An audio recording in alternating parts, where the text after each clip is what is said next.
วัสดีค่ะสำบายดีเด้อทุกคนมื้อนี้ก็กลับมาพบกับไฟฝันชาแนลอีกเส้นเก่าเส้นเคยเนาะทุกคนเนาะมื้อนี้ฝันอยู่ที่ห้าง Terminal 21ที่อโศกคือฝันมากินข้าวเนาะมื้อนี้ฝันอยู่แล้วมากินข้าวมาย่างแถวสวนเบญจากิติแล้วมากินข้าวอยู่บ่อนนี้แตงอ่อนบอกว่ากับข้าวอยู่บ่อนนี้ทึกให้ทายว่าทึกเท่าใด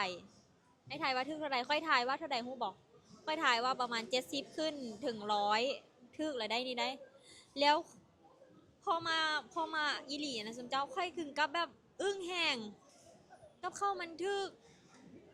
กว่าหลายๆห้างถ้าเทียบไส้กันฮะนะเนาะราคาเริ่มต้นเท่าไหร่เนาะราคาเริ่มต้นที่จำเห็นนะราคาเริ่มต้นที่ค่อยเห็นนี้กับประมาณอันนี้อ่ะ30บาทขึ้นอันนี้คือราคาเริ่มอันนี้ก๋วยจั๊บยวนราคาเริ่มต้นเป็น29 บาทแต่ถ้าเราเพิ่มแบบพวกแบบไข่เพิ่มไข่เข้าไปอันนี้มันก็จะคิดเพิ่มเข้าไปอีกแต่ว่าราคาเริ่มต้นคือ29 บาทว้าวมีราคา10 บาทก็มีนะ10 บาท15 บาท20 บาทซึ่งแบบไม่ค่อยเห็นเนี่ยน้ำเนี่ยเจ้าลองทายบอกว่าคนหนึ่งเท่าไหร่7 บาท7เอาเหรอ8เพราะว่าเวลาเขาเจ้าขายอยู่เมืองข้างนอกกัน10 บาทเนาะ10 บาทในเซเว่นน่าจะประมาณ10มั้งเจ๊พอจะบอกอ๋อเขาแค่บวกขึ้นมาถือเขาแค่บวกขึ้นมาบาทเดียวอยู่ที่อยู่ในห้างนี่ขนาดอืมถูกมากเลยอันนี้นั้นเท่าไหร่นะ70 บาทหัวเป็นจานใหญ่ถ้าจานเล็กอ่ะถ้าจานเล็กนะเป็น30 บาทซึ่งมันแบบเท่ากับราคาตลาดเลยราคาที่มันเขาซื้ออยู่ในตลาดน่ะของที่แบบบางทีในตลาดก็ยังแพงกว่าได้บางอย่างอันรีวิวนุ๊กก๋วยจั๊บยวนแซ่บวะจานใหญ่แบบถ้วยบางใหญ่เลย42 บาทผู้ที่เป็นแบบถ้วยน้อยๆแบบกินบ่อิ่มนะคือแบบถ้วยใหญ่เลยเจ้าฮูว่าเป็นอย่างอันถ้วยเบอร์เริ่มดูเป็นอย่างเพราะว่าอันที่คอยได้ยินมานะตอนนั้นเขาบอกว่าแบบอันเพราะว่าเจ้าของเทอร์มินอลนะเขาจะบ่เก็บค่าเช่าที่เพราะว่าเพื่อนเห็นใจคนที่แบบทำงานขนาดว่าแบบทำงานแบบเมื่อยๆอะไรเงี้ยแต่ต้องมาซื้อกับข้าวแพงๆอยู่ใจกลางเมืองแบบนี้นะเพื่อนก็เลยแบบว่าอันลดต้นทุนขนาดก็เลยบ่เอาค่าเช่าที่ก็เลยแบบให้กับเจ้าจ่ายส่วนกลางมั้งไม่แน่ใจคือกันว่าจ่ายค่าแบบอีหยังขนาดแต่ว่าแบบบ่ได้เอาค่าที่ขนาดก็เลยขายในราคาถูกแล้วมีคุณภาพด้วยนะโมเมนต์ไข่กันสิเข้ามาใดเด้เขาก็ต้องคัดเอางานดีๆดีแบบอร่อยนะแซ่บนะรู้สึกว่าเปิดโลกฝันแหงสมเจ้าเลยขั้นฝันบ่มาบ่อนนี้ฝันกะสิบ่ฮู้ก็คือในความคิดในหัวของเฮาเนาะกับข้าวมันสิราคาแพงถ้าขึ้นห้างประมาณ60ขึ้นไปเลย60ขึ้นแม่นถ้ามันขึ้นห้างประมาณนี้ค่ะนะเบิ่งในถ้วยบ่เริ่มเทิมเลยสมเจ้าเอ้ยห้างกับบ่แม่นว่าแบบอ่าบ่แม่นว่าบ่รู้เลยรู้แฮงสมเจ้าค่อยขึ้นมาบันไดเลื่อนเมื่อกี้นี้เดี๋ยวสิถ่ายให้เบิ่งเด้อถ้าตอนค่อยลงไปเดี๋ยวค่อยสิถ่ายให้เบิ่งอันเราประสบการณ์ห้องน้ำดิห้องน้ำสาวไปฝันเข้าห้องน้ำมานะเราประสบการณ์ในฟังแน่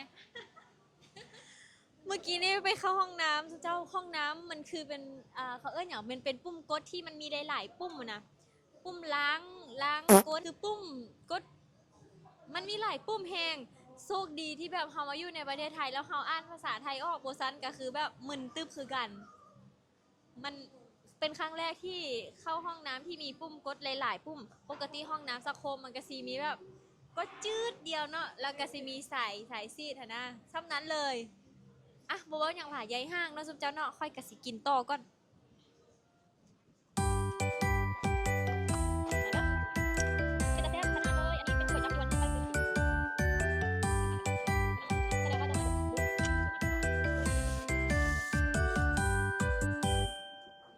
รสชาติถือว่า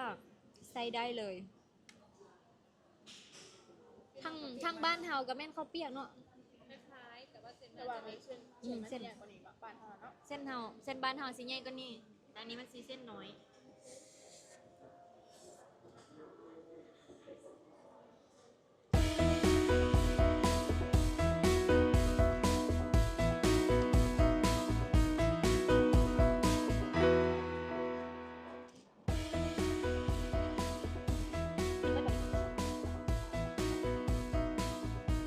โอ้มันสูงขนาดเลยซุมเจ้าพุ่นน่ะอันนี้ตอนนี้เขาอยู่บันไดเลื่อนถึงชั้น5กำลังสิลงมาชั้น4นี่เลยประมาณนี้เลย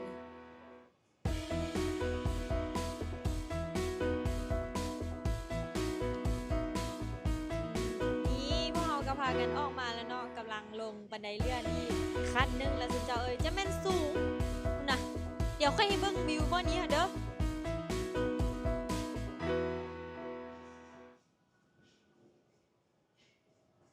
โอ้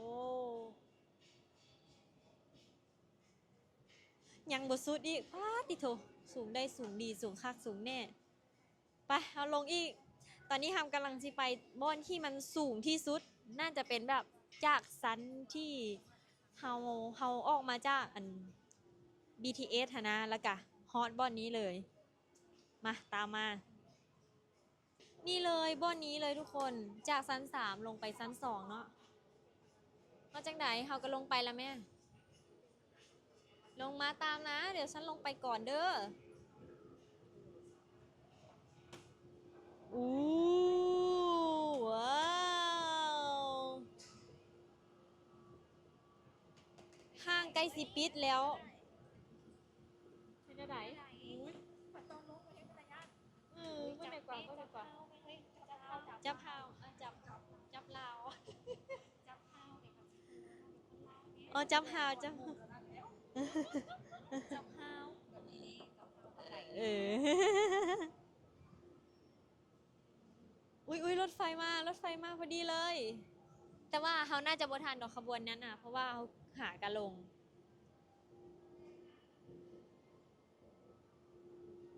อุ๊ยตั้งแต่ค่อยลงมาเป็นเวลา1 นาทีพอดีเลยเห็นบ่ฮะเอ้าลง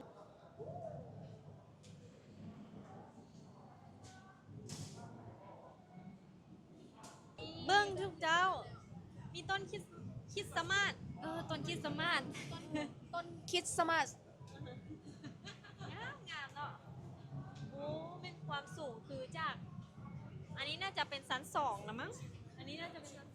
2นี่คือห้าง Terminal 21 นะคะอโศกอยู่แถวอโศกเนาะ ใช่เบิ่งแม่รถติดโคตรโทเบิ่งแม่นะ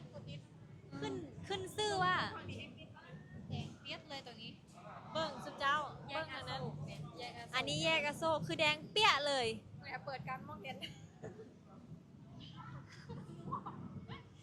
มื่อเป็นตอนนั้น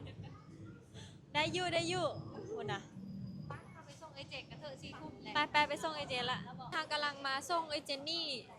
ขึ้นรถ BTS เนาะเพราะว่าเขาขึ้นกับคนละสายกัน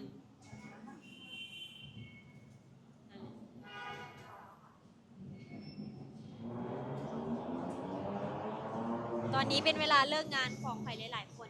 เนาะ คนก็หลายโอเคทุกคนตอนนี้เราก็มาฮอต BTS อโศกแล้วเนาะทุกคนมาส่งไอเจนนี่ขึ้น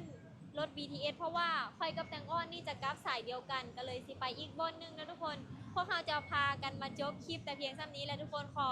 ฝากคอนแทคแน่ ฝากติดตาม ขอ ช่องทางFacebook แล้วก็ YouTube แล้วก็ TikTok แต่คนสาวลาวเด้อเป็นภาษาไทยฝากก็ติดตามแน่เด้อนี่ สำหรับเจนเนาะก็ฝากติดตามผ่านเพจเจนนี่สตอรี่และก็ TikTok ช่อง YouTube เป็นช่องม็อกบรันพัดเด้อ ฝากไปติดตามพวกเขานำเด้อทุกคนแล้วก็อย่าลืมกดไลค์กดแชร์คลิปนี้เป็นกำลังใจให้กับไฟฝันที่เห็นคลิปต่อไปในเด้อบ๊ายบาย